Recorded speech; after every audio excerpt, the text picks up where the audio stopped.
आइए आज हम सुनते हैं श्रावण संकष्टी गणेश चतुर्थी व्रत कथा।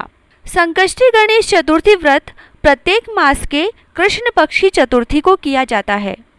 श्रावण मास के कृष्ण पक्ष की चतुर्थी को किया जाने वाला व्रत श्रावण संकष्टी गणेश चतुर्थी व्रत कहलाता है।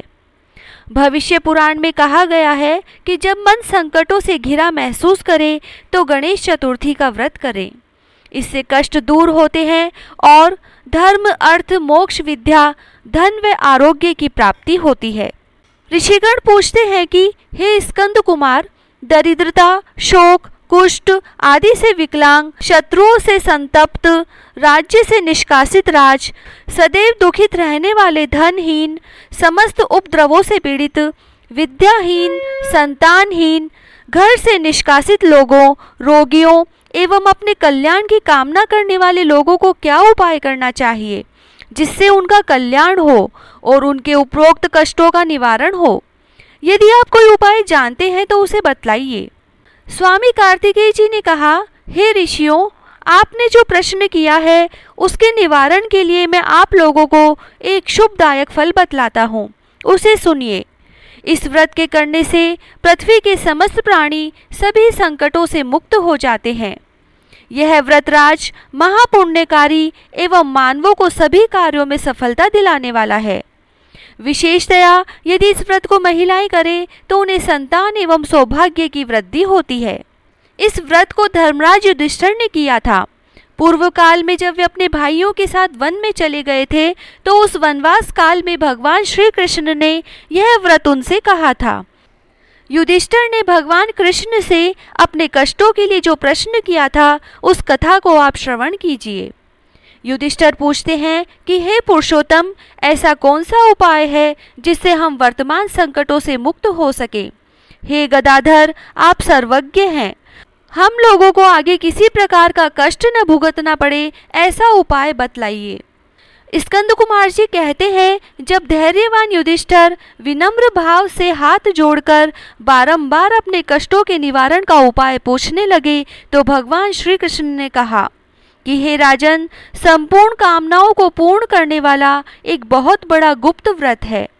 हे युधिष्ठिर, इस व्रत के संबंध में मैंने आज तक किसी को नहीं बतलाया है।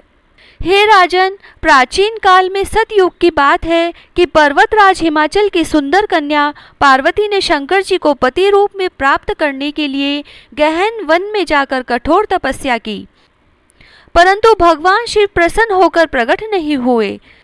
तब शैलतनया पार्वती जी ने अनादिकाल से विद्यमान गणेश जी का स्मरण किया। गणेश जी को उसी क्षण प्रकट देखकर पार्वती जी ने पूछा कि मैंने कठोर, दुर्लभ एवं लोमहर्षक तपस्या की किंतु अपने प्रिय भगवान शिव को प्राप्त न कर सकी। वह कष्ट विनाशक दिव्य व्रत जिसे नारद जी ने कहा है और जो आपका ही व्रत है, उस प्राचीन व्रत के तत्व को आप मुझसे कहिए। पार्वती जी की बात सुनकर तत्कालीन सिद्धिदाता गणेश जी उस कष्टनाशक शुभदायक व्रत का प्रेम से वर्णन करने लगे। गणेश जी ने कहा, हे अचल सुते, अत्यंत पुण्यकारी एवं समस्त कष्टनाशक व्रत को कीजिए। इसके करने से आपकी सभी आकांक्षाएं पूर्ण होगी और जो व्यक्ति इस व्रत को करेंगे उन्हें भी सफलता मिलेगी। श्रावण की कृष्ण चतुर्थी की रात्रि में चंद्रोदय होने पर पूजन करना चाहिए। उस दिन सुबह से ही मन में संकल्प करें कि जब तक चंद्रोदय नहीं होगा मैं निराहार रहूंगी। पहले गणेश पूजन करूंगी, फिर भोजन करूंगी। मन में ऐसा निश्चय करना चाहिए। इसके बाद सफ़ेद तिल के जल से स्नान करें, मेरा पूजन करें। यदि सामर्थ्य हो तो प्रति मास स्वर्ण की मूर्ति का पूजन करें, नहीं तो चांदी, अष्ट धातु अथवा मिट्टी की मूर्ति की ही पूजा करें। अपनी शक्ति के अनुसार सोने, चांदी, तांबे अथवा मिट्टी के कलश में जल भरकर उस पर गणेश जी की प्रतिमा स्थापित करें। मूर्ति कलश पर वस्त्र आच्छादन करके अष्टदल कमल की आकृति बनाएं और उस पर मूर्ति की स्थापना करें। तत्पश्चात षोडशोपचार विधि से भक्ति पूर्वक पूजन करें। मूर्ति का ध्यान निम्न प्रकार से करें। हे लंबोदर, चार भुजा वाले, तीन नेत्र वाले, लाल रंग वाले, हे नील वर्ण वाले, शोभा के भंडार, प्रसन्न मुख वाले गणेश जी, मैं आपका ध्यान करती हूँ।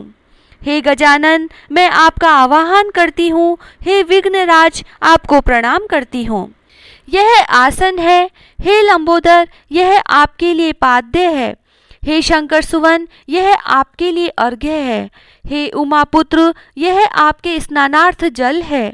हे वक्रतुंड, यह आपके लिए आचमनीय जल है। हे शूर्पकर्ण, यह आपके लिए वस्त्र है। हे सुशोभित, यह आपके लिए यज्ञोपवीत है। हे गणेश्वर, यह आपके लिए रोली चंदन है। हे विघ्न विनाशन, यह आपके लिए फूल है। हे विकट, यह आपके लिए धूप बत्ती है। हे वामन, यह आपके लिए दीपक है। हे सर्वदेव, यह आपके लिए लड्डू का नैवेद्य है। हे देव, यह आपके निमित्त फल है। हे विघ्नहर्ता, यह आपके निमित्त मेरा प्रणाम है। प्रणाम करने के बाद क्षमा प्रार्थना करें। इस प्रकार षोडशोपचार रीति से पूजन करके नाना प्रकार के प्रसादों को बनाकर भगवान को भोग लगाएं। हे देवी, शुद्ध देशी घी में 15 लड्डू बनाए। सर्वप्रथम भगवान को लड्डू अर्पित करके उसमें से 5 ब्राह्मणों को दे दें। अपने सामर्थ्य के अनुसार दक्षिणा देकर चंद्रोदय होने पर भक्ति भाव से अर्घ्य देवें। उसके बाद 5 लड्डू का स्वयं भोजन करें। फिर हे देवी, तुम सब तिथियों में सर्वोत्तम हो, गणेश जी की परम प्रियतमा हो। हे चतुर्थी, हमारे द्वारा प्रदत्त अर्घ्य को ग्रहण करो, तुम्हें प्रणाम है। निम्न प्रकार से चंद्रमा को अर्घ्य प्रदान करें। क्षीर सागर में उत्पन्न हे लक्ष्मी के भाई, हे निशाकर, रोहिणी सहित हे शशि, मेरे दिए हुए अर्घ्य को ग्रहण कीजिए। गणेश जी को इस प्रकार प्रणाम करें। हे लंबोदर, आप संपूर्ण इच्छाओं को पूर्ण करने वाले हैं, आपको मेरा प्रणाम है। हे समस्त विघ्नों के नाशक, आप मेरी अभिलाषाओं को पूर्ण करें। तत्पश्चात ब्राह्मण की प्रार्थना करें। हे दिव्यराज, आपको नमस्कार है, आप साक्षात देव स्वरूप हैं। गणेश जी की प्रसन्नता के लिए हम आपको लड्डू समर्पित कर रहे हैं। आप हम दोनों का उद्धार करने के लिए दक्षिणा सहित इन 5 लड्डुओं का स्वीकार करें। हम आपको नमस्कार करते हैं। इसके बाद ब्राह्मण भोजन कराकर गणेश जी से प्रार्थना करें। यदि इन सब कार्यों को करने की शक्ति न हो तो अपने भाई बंधुओं के साथ दही एवं पूजन में निवेदित पदार्थ का भोजन करें। प्रार्थना करके प्रतिमा का विसर्जन करें और अपने गुरु को अन्न वस्त्रादि एवं दक्षिणा के साथ मूर्ति दे दें। फिर इस प्रकार से विसर्जन करें। हे देवों में श्रेष्ठ गणेश जी, आप अपने स्थान को प्रस्थान कीजिए एवं इस व्रत की पूजा के फल को दीजिए। हे सुमुखी, इस प्रकार जीवन भर गणेश चतुर्थी का व्रत करना चाहिए। यदि जन्म भर न कर सके तो 21 वर्ष तक करें। यदि इतना करना भी संभव न हो तो 1 वर्ष तक 12 महीने के व्रत को करें। यदि इतना भी न कर सके तो वर्ष के 1 मास को अवश्य ही व्रत करें और श्रावण चतुर्थी को व्रत का उद्यापन करें। जय श्री राधे।